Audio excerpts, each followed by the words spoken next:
Bangira de fulfulde aywa assalamu alaikum onda Mali anda aywa France Italy aywa anda Gabo no wiyeteda wetede assalamu alaikum wa alaikum assalam min de boni fale ne gana mi hara fira ina yaba yola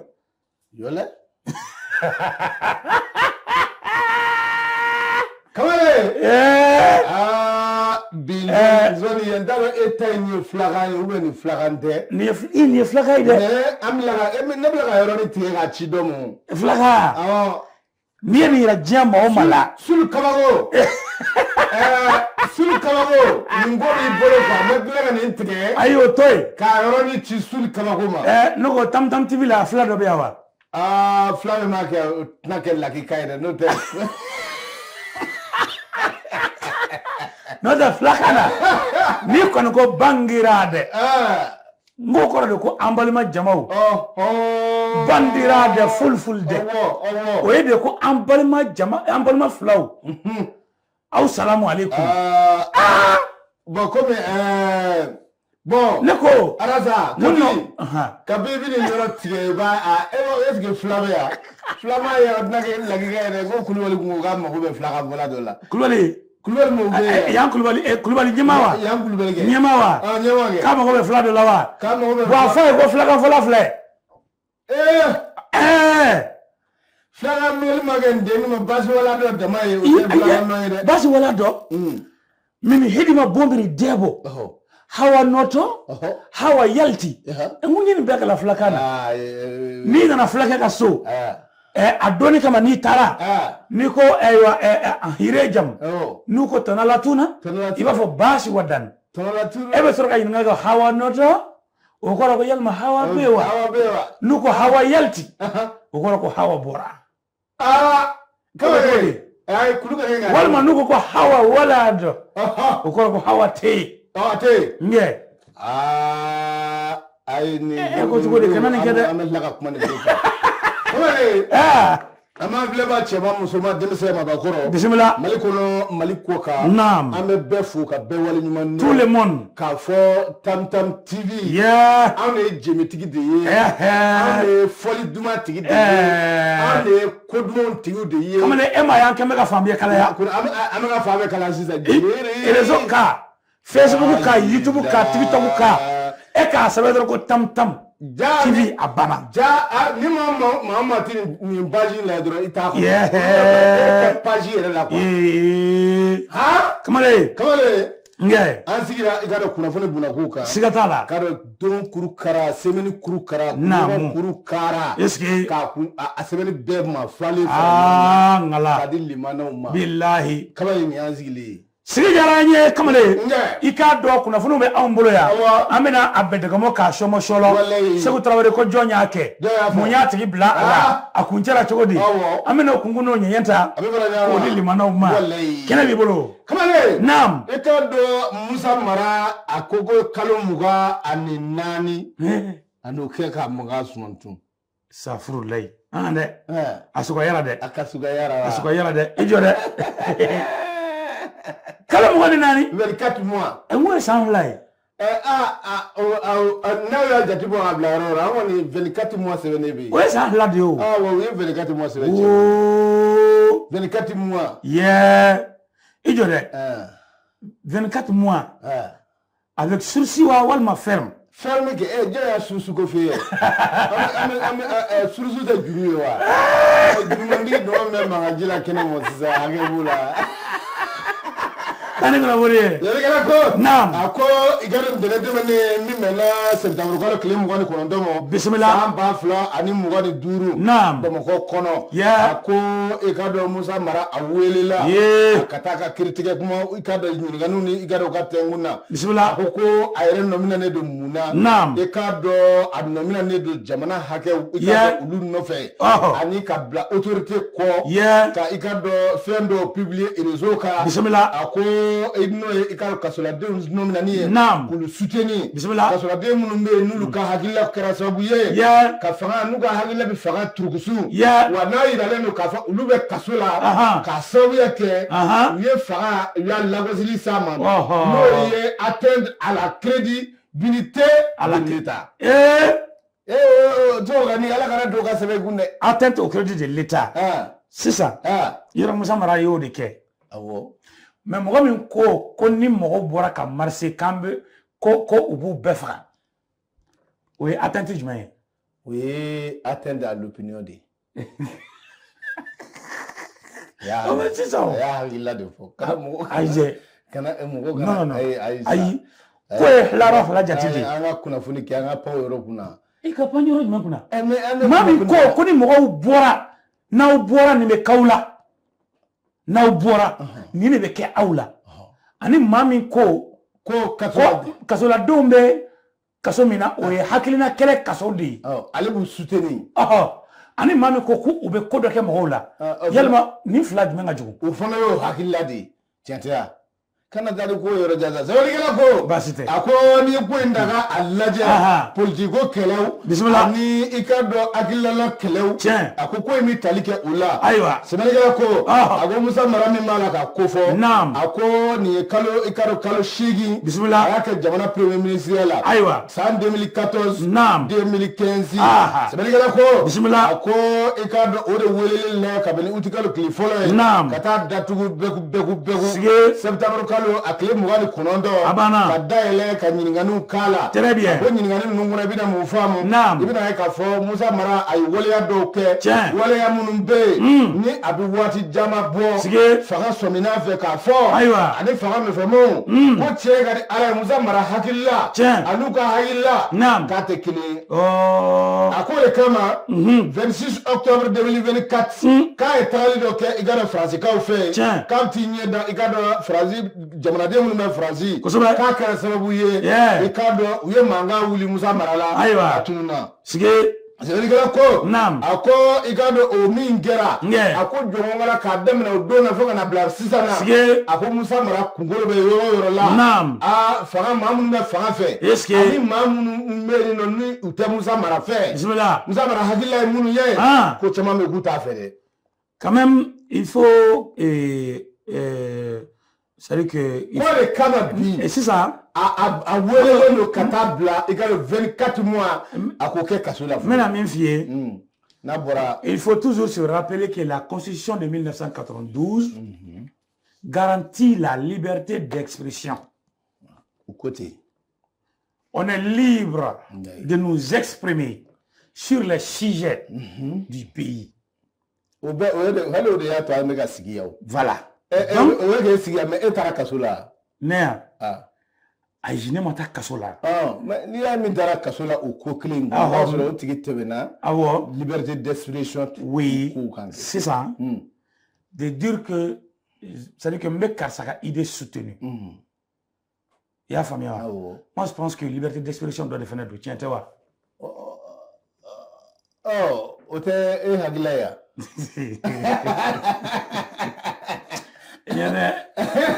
Yɔrɔ problème ye min ye ni e bɛ diɲɛ fɛn o fɛn fɛ ne bɛna n sen bɔ o contrôle la parce que c'est à dire i ka ko ye c'est avec passion quoi. Passion b'i la kojugu. C'est à dire tellement que passion bɛ e la tuma dɔ la f'i bɛ to ka tiɲɛ ye ka tɛmɛ a kɛrɛfɛ. Ne ma ba la. Ne ma ba tiɲɛ na ne ko i ma o. Ne k'i ma et puis i ma gɛlɛya koyi. N ko i ma n k'o tɛ e hakilila ye wa. Ayi dɛ. Tiɲɛ ni ne hakilina tɛ kelen ye dɛ. Bon tiɲɛ dun lɛ nin tiɲɛ ye kelen ye dɛ. Ayiwa baasi tɛ. Tiɲɛ ye kelen ye dɛ. Tabarikala. Musa Mara a kɔni taara nin cogo la ta. A nana cogo min na u y'a nagalajɛ ka taa bila nɔ na ye. K'a ka kalo 24 kɛ. Awɔ. A ka kiiri voilà bila ka na kɛ. Nin ye kiiri kan de ye. Awɔ. A to n k'a yɔrɔnin ɲɛfɔ mɔgɔw ye. Awɔ. Kiiri kan de don. Kiiri kan don. Kalo 24 parquet de ye o fɔ. Awɔ. Parquet ye jɔn ye? Parquet ye procureur de la République de ye. Jamana kɛlen don ka wasa don procureur min na k'o sigi tribunal kɔnɔ. Kosɛbɛ. Ale de bɛ jamana lafasa. O de kama hali ni mɔgɔ dɔ ye ko dɔ kɛ ni plainte ma déposé kama parquet de bɛ se k'a yɛrɛ auto-saisir dossier la. Walayi. Donc parquet de ye kalo 24 fɔ. Mais o tɛ dernier mot ye dɛ. Dernier mot ye jumɛn ye? Dernier mot bɛ juge d'instruction de bolo. O kumana. O ma kuma fɔlɔ. juge d'instruction de Kuma le 29 octobre juge d'instruction de Kuma juge d'instruction de Bena hakɛ min kan ka di Musa Mara ma au final bɛ juge d'instruction de bolo juge d'instruction de bɛ se k'a fɔ kalo 24 min fɔra sɔn kɛra o ma walima sɔn ma kɛ o ma i bɛ kalo 6 kɛ walima ni sɔn ma kɛ ni si ma taa so o droit bɛ juge d'instruction dɔrɔn de bolo sisan mais nin ye laɲini de ye laɲini min kɛra parquet fɛ a bɛ se ka kɛ sɔn bɛ kɛ parquet ka laɲini ma wa a bɛ se ka kɛ hali yɛlɛ bɛ kɛ parquet ka laɲini sanfɛ o de kama délibéré bilara le 29 la délibéré kɔrɔ ko kiiri jaabi voilà an b'an sigi ka jaabi de kɔnɔ min kɔni bɛ yen bi tasuma fɔli tɛ da jɛnɛ o kɔni 24 mois in fɔli o tɛ se ka na ayi sa ne m'a fɔ ko 24 mois in fɔli ye kungo ye sa ne ko ne ma fɛ yen n ko kungo tɛ ne m'o fɔ sa ala ni ala cɛ sisan parquet bɛ k'a rôle de jouer parce que lui il est là à défendre l'état est-ce qu'il y a faamuya donc ale bɛ k'a rôle de jouer ale tɛ mɔgɔya yɔrɔ yɛrɛ ye o ale bɛ yɔrɔ min lajɛ ça c'est la gravité des faits ale b'o de ye wa ale b'a ka baara kɛ ni o de ye donc n'a ye 24 mois fɔ problème t'o la o i y'a mɛn yan an bɛ sɔrɔ ka délibéré de kɔnɔ an bɛ délibéré kɔnɔ yan'o cɛ 24 mois sisan i b'a dɔn f'e k'a bɔ i kunkolo la ko ne tɛ Musa Mara fani ye pour que an ka ɲɔgɔn ye mais tant que a bɛ kunkolo la ko ne bɛ ka Musa Mara de défendre ne bɛ kɛ ti ɲɔgɔn ye ne yɛrɛ tɛ ka Musa ne bɛ ka hali Musa Mara défendre ne yɛrɛ bɛ ka défendre ne bɛ ka kuma ni min sɛbɛnnen don ne bɛ ka baara kɛ n'o de ye d'accord basi tɛ e bɛ ka baara kɛ ni don n'a nataw kuma ye an tɛ don n'a nataw kuma na an bɛ sisan min bɛ yen de an b'o de kuma na ok kana taa ni an ye baara bɛ sa tɛmɛ ni kunnafoni ye kunnafoni ye baara ne kunnafoni banna wa awɔ jeune Afrique de ne de k'e ma o an bɛ nin ko an ye nin ko kɛ tan quoi an ɲɛ bɛ ɲɔgɔn bolo ja la koyi i ye n faamu wa an ye nin ko kɛ tan toi tu me vois je te vois i ye faamu kamalen n bɛ taa ni kunnafoni ye sɛbɛn min bɛ n bolo i k'a dɔn nin b'i wele ko i k'a dɔn Mali émergent a sɛbɛkɔrɔ kumana a ko anw ka jamana kɔnɔ min ye i k'a dɔn tarata don i k'a dɔn septembre kalo tile 30 don anw ka jamana kɔnɔ i k'a dɔn jamana ɲɛma belebele dɔ bɔra anw fɛ yan jamana ɲɛma jumɛn ko don Niger jamana ɲɛma Abudramani Chani général d'armée kamalen i k'a dɔn ale nana cun ba Maliba kɔnɔ sɛbɛnnikɛla ko nin voyage min filɛ nin ye kamalen a ma su da a ma fɔ mɔgɔ ye a kɔni kɛra balanankoba ye min ye kalo tile 30 don ka bɛn tarata ma dugu jɛlen maaw ɲɛ bɛ min na o de ye i k'a dɔn siraw tigɛlen don i k'a dɔn mun kɛra min ye Niger jamana kuntigi ni o de ye i k'a dɔn son excellence le général d'armée Abudramani Chani ale filɛ ka na anw ka ba Maliba kɔnɔ ani Asimi Goyita i k'a dɔn a n'a ye ɲɔgɔn ye Abubakar Sidiki den ni Bajalo den Golosama mɔ den kamalen a n'a ye ɲɔgɔn ye Zé dɔrɔmɛ tan ye bi ji sa ko di ne ma wa ayi ko bɛnɛ dani jɔ mɔri bɛɛ na jɔyɔrɔ dɔ misiri kɔnɔ dɛ e dɔrɔmɛ tan o ye kojugu ye est-ce que i b'a kalan ko Bamakɔ yan hali ji bitɔn min tun bɛ feere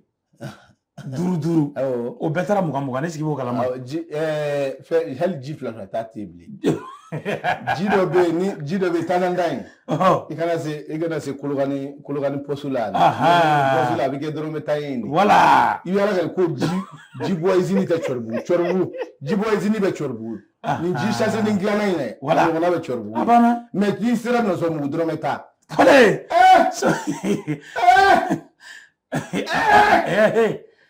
mo isa kaw jëm ko dem na ñana acerti kamale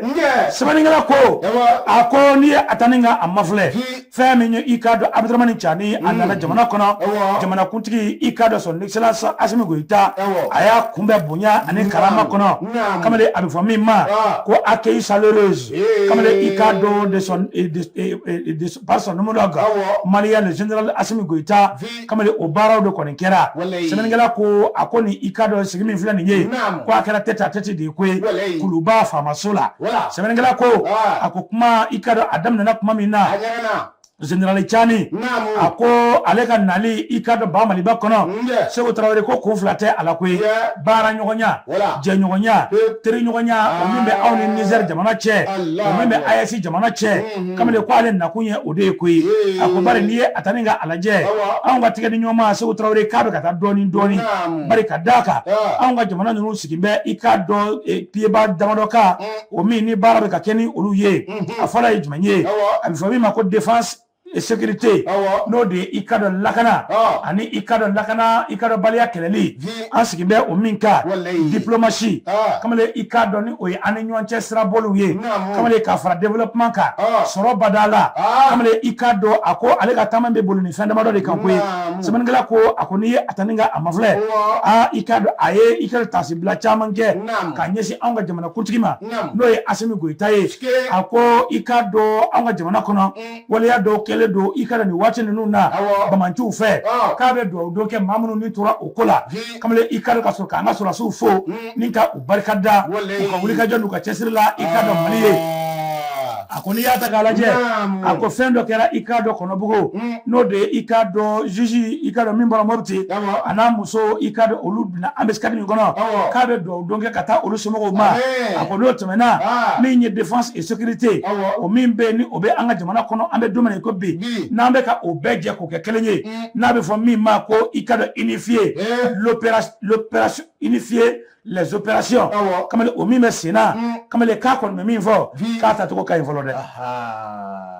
chane go kata to ko kay inde ako ikada nango ni selaka aklito ni nanyo kono la ko ikada tanya belebele de be akona il a confirmé la volonté de créer et de consolider une force unifiée de l'AS. Ako ikada uyoni ngania minta ka AS force créer ka beje ka kelenye ina fo ikada jamana towe franyo ga chomina kamele ko oti kokolonye de ko konyuma bade anga jamana kono Semangala ko ako abatayon sigira singa kaba kwa minye ikado achedo mbele jele sukandira kaba bara wira damina na ako niye diplomatie ta kalaje ako ambe domene ko be ko ni jamana saba ko ambe dabe filikilina très bien koni ya me jamana fa na ko iba so jamana do imbo akeleka kambo o sorati ko lade Abdurrahman Chani ako ikado minye diplomatie stra ko niwe ma be ni ko do ka malila dala ki yake Niger la yaka Burkina Faso la ko ansigi be odeka kamale ota bane développement ni o yesro srai ako la banque confédérale en marche minye bangi anga worko wurika galna be ubna bossa ngana kamil la dagono abebe ba ato na ka fe sebanigala ko ako au asi mau kamale aka bangi ko la tigara ka ba abana wa amu kore an asi bi anya asi sini na digira mami na asi na ma digi mami na an asi sebenarnya ko ako Abdurrahman Chani ako ni alama basi keni wachi laba nunu na minye ayasi jamana nyemau ku laba mena nyongo soro bamako ya ka kuma fencha manka minye ikaro na folo ko onisela sigi senga nchuko mina precision nyena mau kaddi baro kadamene ikaro wari ka bla circulation na ka anga bangu bla senga plasa ikaro jamana do misaka lafia ayasi jamana kona minye ikado ako akani visiting woni so utro ko kumflate ala ko visite d'amitié et de travail kwa kera ode kono kuma dira ikado gulu sama modema asimi goita ako tiara la ni nisonja konte fly ko ale fane kelen so ni tamina barka daka ko Abdurrahman Chani na kuma mino fo ko ni bade ya sisi kuma ude tiriya sisi kuma udo wani ala sonama ko amena tama ni sira nuka beni kelenya akasaka sabati anga jamana ko na chogomina fasele fle anya bo ikado mali emergent kono Dawda Bakari Kone ale ka sabani do ale kuma kaneka ke ala kan ngunya ga dama ya rabbi kuma min fora Chani kuma gelevo barka bo kuma ina ko soba ko presque kono na anga bangi ko abena mashidam na atime aga kuma te okono na no ay nga kuma munti ko mi ga kuma to kono no to ko bana ka ko awo ya fa bayi daga fa wori mugu dale dibi ay si wori mugu badi ay si wori mugu dale be voilà. Nous, en tant que membres de la CEDEAO, nous en tant que membres de la Guinée ou avec Côte d'Ivoire. Non. La démocratie nous permet de choisir un camp qui nous plaise. Mais bien sûr. Qui t'en a doublé la date double quoi. Ça non. Et il dit à Melouka. Eh, tu connais? Eh, la tane kassou. Quand il donne tika guazeni, tout est gagné siglé tout. Aïe, même en famille. Démocratie, tu vois. Ni démocratie, ni même mon frère, n'y en a de. Ale na mo bara comme tel que dans les gazo ne muso be kata kuma ne muso ye kana sigile comme tel i boro tiere i bo fe na dire fede ko na mi tanaye na bondi sebe asebe mame akogole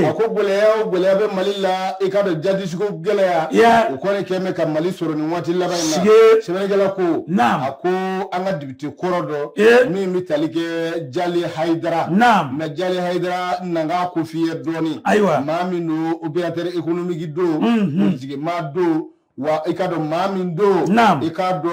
ikado ma cleaning no kurane ko sira fe wa ka wati laba na kuma fe ngume abro télévision ni radio la ka be wajulu ke kai so aka kurane kala organiser so aka wajulu ke sibere gala ko akoni ma ko vota me blani nye jali haidara ako ikado akoni bonena adnino tanino sababu yake ikado ambisigadi ikado bomogoni kuna buni nyanje kerengere na segu sira la ni sibere gala ko ni dibite ko fole RPM ma kuno ikado ajora kunga bun kosere RPM kono nana akoni ya taka alaje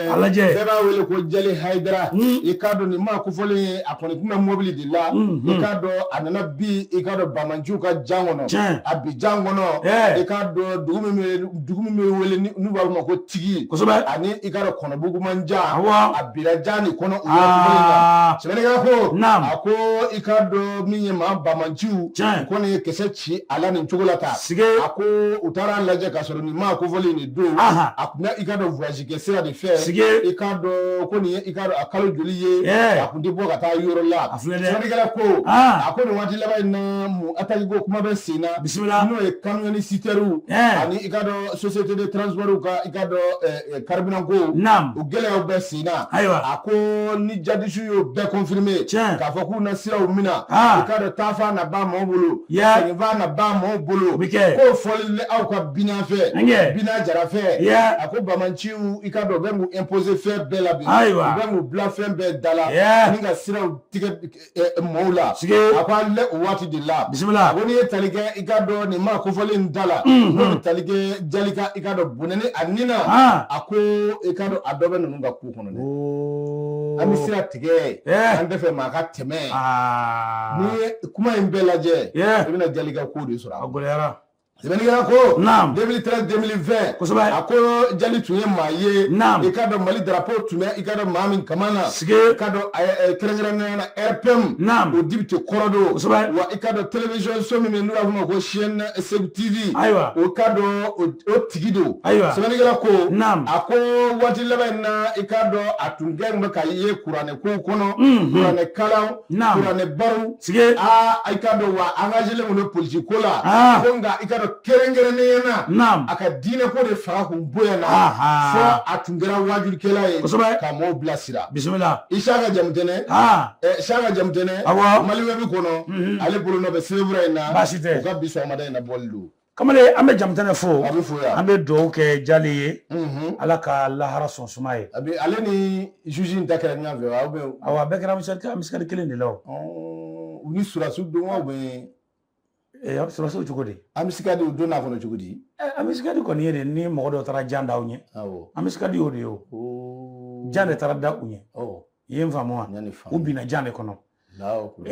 amedo oke ala kala hara son sumay amina rabbi amia jali aye uye ubeka ujole meni mo yedi donc ale a essayer ka be sera de contourner ka be boli donc uye sur la ka kise ke mobile la mais ale kun bolila ma boli akun kisi mandi parce que nous me togotigi de ko jali dun te mo dogole ayi jali donendo jali kamunendo mɔgɔw b'a fɛ jama kɔni votera maa min ye k'o kɛ député yɔrɔ kɔni tɛ mɔgɔ denni ye jama b'o fɛ dɛ i ye n faamu wa donc an bɛ ala de deli a ye ɲuman min kɛ jamana in ye ala k'a sara a ye ya rabbi ala k'a kɛ baraji ye k'a kunbɛn ni a ye lahara kɔnɔna na juge fana ta kun kɛra ta o bɛɛ cogo kelen de ye o u bɛɛ bɔnna nin cogo kelen de la ala bɔnna nin cogo kelen ka mun mina ka taa ni o de b'u rajiya ka mugu ci u la bon disa nin ko in ka gɛlɛn bon an ka ala deli an b'a bila ala mina kɔnɔ ka u ye citerni ko kuma min fɔ ka sira tigɛ mɔgɔw la ni bina kun y'a kuma fɔ a waleyaw kɛra i ka dɔn mali la yan nka a kɛra sababu ye gɛlɛyaw nana citerni ko la an ye filifila gɛlɛya ni min ye n'o ye essence ko gɛlɛya ye a bɛ yen o tɛ bamakɔ dɔrɔn ye dɛ hali région olu y'u ta sɔrɔ a la dɔ ye interpellé dɔ ko ma ko an ka juma tɛmɛnen émission k'an y'a fɔ ko essence ko gɛlɛya tɛ yen vidéo bɛɛ cira ne ma la ko essence ko gɛlɛya bɛ yen Segu moi j'ai toujours dit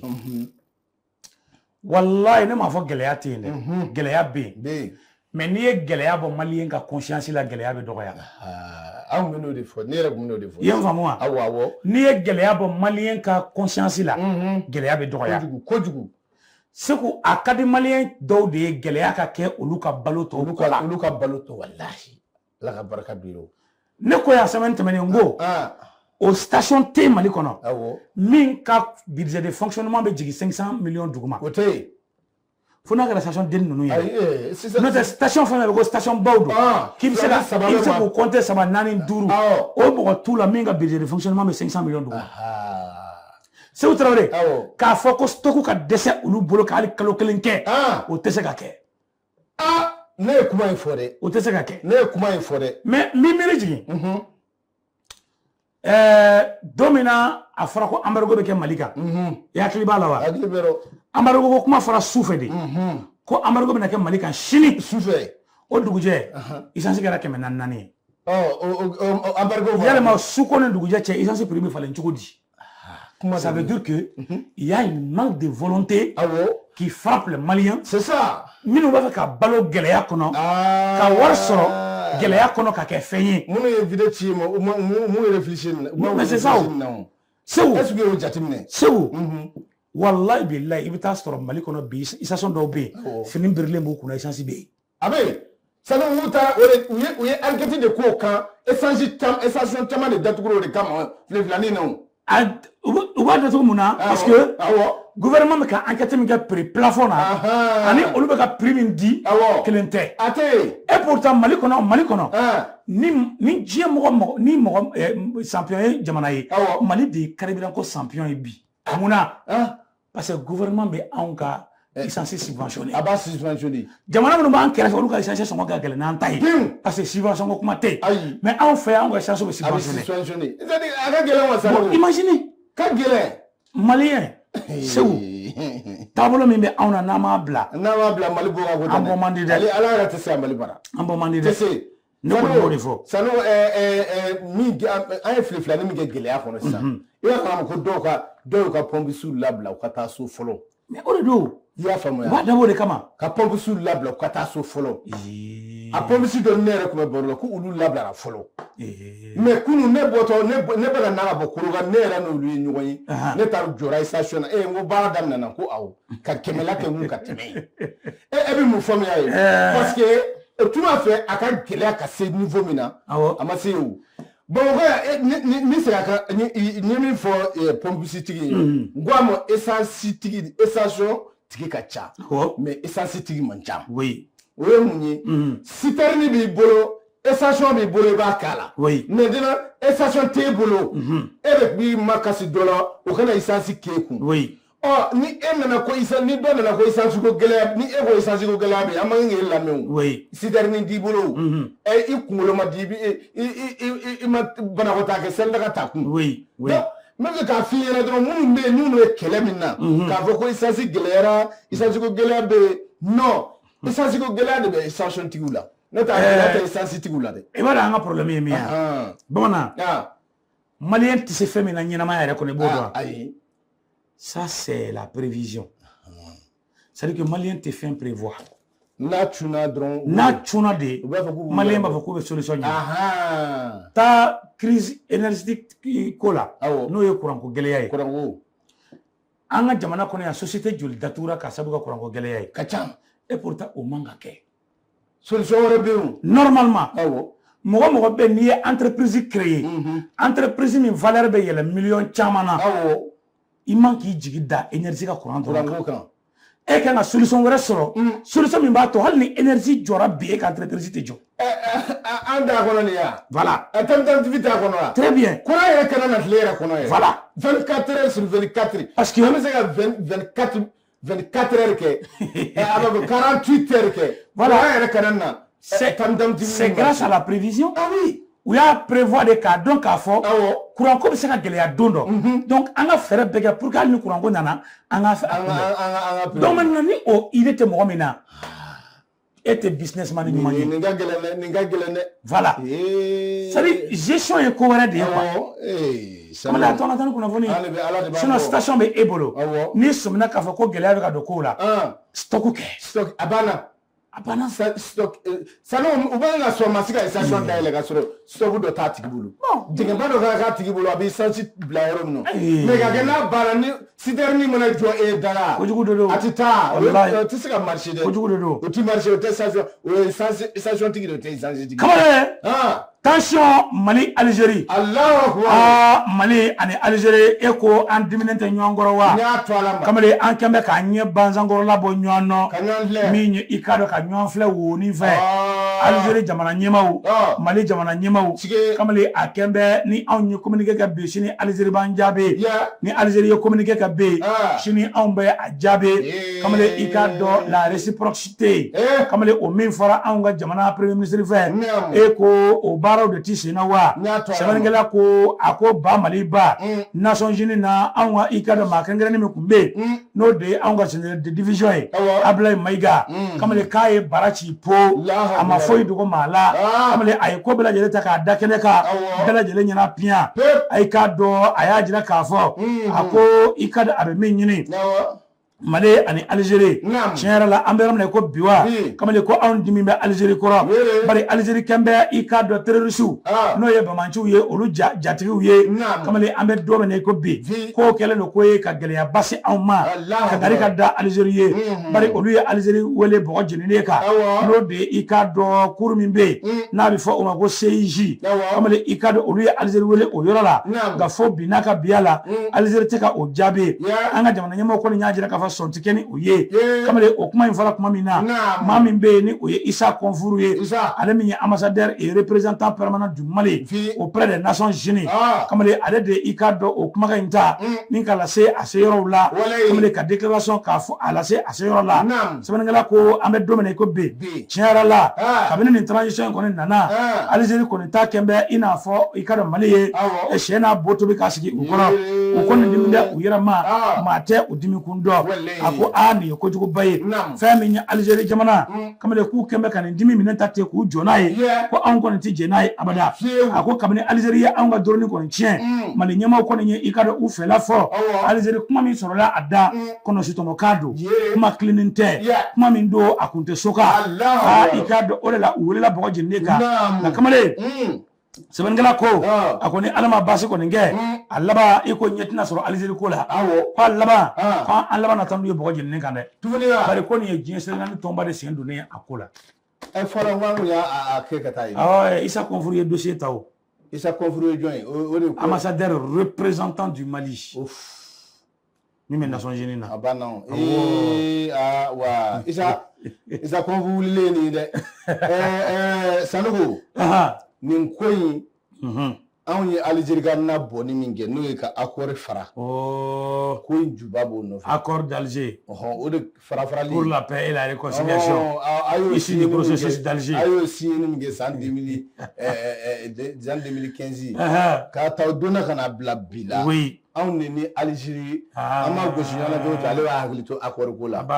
n da i ka du ye n ye kɛlɛ farala ye n'i ye ka taa ka bloqué bɔ Kore be kono min te kele kore be ta koro siga to la donc ale be aw ni ñan che kele fara la nam on ga kele gela wele te kele mi nge ble Algérie yere de be ko kele abana donc ni go sege da sege boba aw ni du abana aw ni du tiado la mais mi ngoni kadne nam ni manya ni malbi se ga ko beke kaso ani Algérie ti se nyama anga ni ko bla anga tananga ko nyana mo yeba abana mais avancer la kaba ni Algérie ko min ge andara fa nations unis na kaba ay fu ye ko ndabla ay fu ye ko ndabla na ngara de fae na bay na maso aba tué de aga nga de maratu chedo abodi ke tabarikala donc agone ko gadne Mali autorité ko Algérie to ni mbulu kay abana ya famu ma min be ni gado non ufuna nyuma nam ona barake tabarikala France tenga anjab France ga koke ananda jabi to mi na Algérie blo amu fana fili shula wala na yu fili shula sa kam o jabi mo bi fadi mo tiendo de tiendo de ni arabe be non classe mo aba kan la na fare bela kamale wati sira awo ami fuli di la mo ko sobake a foli chunga berebe ka di la ma jere kulu bema tiendo ka fo malien yo essence ko geleya ko ni be nga amase essence datugula amase ka do fara essence so abeti wala ni sitarne mun jenna sa chama nana kunna shini ani kunu chama ndo na bongo ya donc be mi ya ali bi ko to be de sigatola mo ga ni panga so ko tigi ma pan tiendo to nga autorité ko nam sino kulugani an dara wala jedu ni je ma isan leader glen ki me fladi nya to ngala mo de après ou à lisi budul ni digi bulu bongo ya ali bu ya no bongo ya budul ni digi ke me fladi ni wa sa ta station na de kana ta budul digi fere station do be ka fere bi wolo lan duru station oni budul ndi che julube station na bi wolo lan duru do be de do ma da to gore kama do da to gore kama yayi ila sura tikite subvention na jamana e worde mo subvention na mo na da do farawa kamali nga bitabla inshallah ka do ke ala ga wati wara ira na inshallah wa salam